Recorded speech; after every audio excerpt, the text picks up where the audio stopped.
Inspect the impeller and replace it if cracked or badly worn. Inspect the impeller and shaft threads for dirt or damage, and clean or dress the threads as required. The shaft and impeller threads must be completely clean before reinstalling the impeller. Even the slightest amount of dirt on the threads can cause the impeller to seize to the shaft, making future removal difficult or even impossible without damage to the impeller or shaft. Install the full set of impeller shims provided with the seal and screw the impeller onto the shaft until it is seated against the seal. Continue to screw the impeller onto the shaft. This will press the stationary seat into the seal plate bore. A firm resistance will be felt as the impeller presses the stationary seat into the seal plate bore.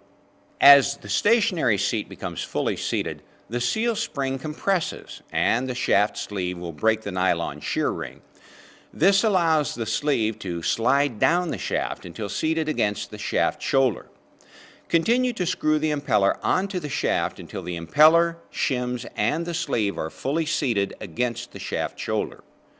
A clearance of 25 to 40 thousandths of an inch between the impeller and the seal plate is recommended for maximum pump efficiency.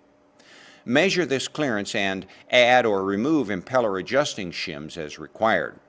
If the rotating assembly has been installed in the pump casing, this clearance may be measured by reaching through the priming port with a feeler gauge. For more information on pump hydraulics, equipment, or application engineering, watch Gorman Rupp's YouTube channel and visit us at grpumps.com.